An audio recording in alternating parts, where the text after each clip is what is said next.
Hey guys, welcome back to another video. In this video, I'm going to be talking about the reverse punch in the back stance and the horse riding stance.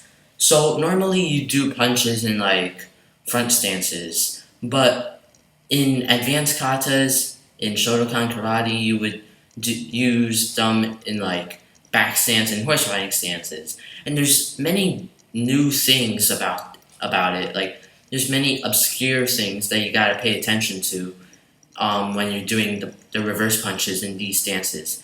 So I'm going to talk more about these techniques later, so let's get started. So now I'm going to be talking about punching in back stance and horse riding stance. So this is like used in like many of the advanced Shotokan katas, and so it's going to be kind of important for you to know how to like correctly execute this. So first thing you want to make sure about is that when you're punching in back stance or horse riding stance, that it goes directly to the target. So it's not like around, it should be direct. And then also make sure when you punch, whether horse riding stance or back stance, this hand pulls back so that you get the most power in your punch. And also, when you punch, make sure that your stance doesn't like collapse in. So when you punch, make sure you're not doing this in order to get your hips in. And like also in the back stance, make sure this back leg is not turning in. You don't want to disrupt your stance when you make your punch, because then it'll be kind of weaker. And also, like, don't try to like not move your hips just for the sake of not moving your stance. You still have to get your hips in. You still got to vibrate your hips. You just don't want to move the stance, and you want to get your hips in. And also make sure like it's all synchronized, and you like have kime, you sink down into the ground, and kind of like plant yourself firmly when you make your technique, and kind of like, make sure everything's synchronized when you hold back, when you make your punch, and also like when you finish your stance, when you breathe out, that kind of stuff.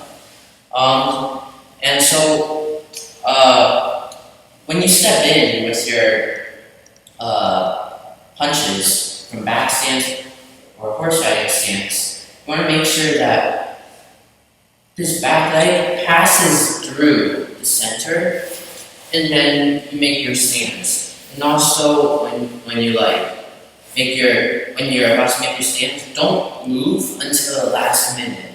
So like it's just like transitioning in any horse riding stance. You wanna go in, but don't turn your body don't make your stance until the last minute.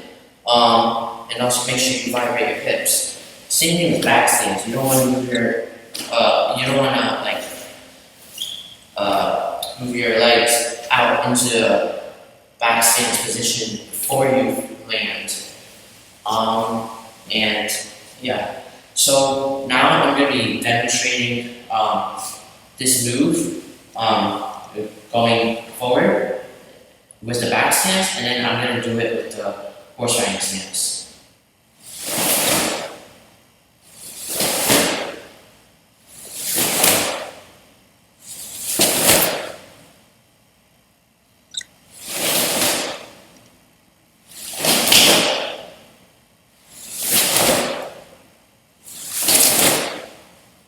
Now, this move is pretty useful in real life when you have an opponent coming at you from the side.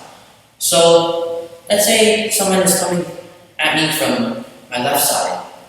They're just rushing in with a punch or trying to grab me.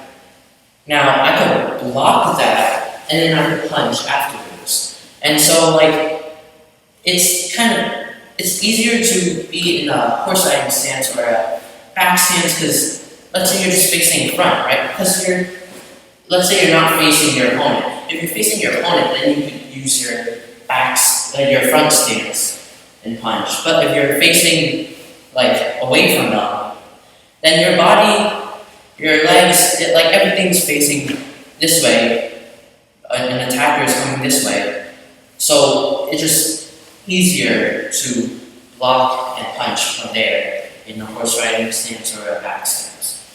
So I guess that will be about it for today's video. Hopefully you guys enjoyed it and learned a lot. And if you guys did, leave a like, subscribe, and click that notifications bell to see more karate videos.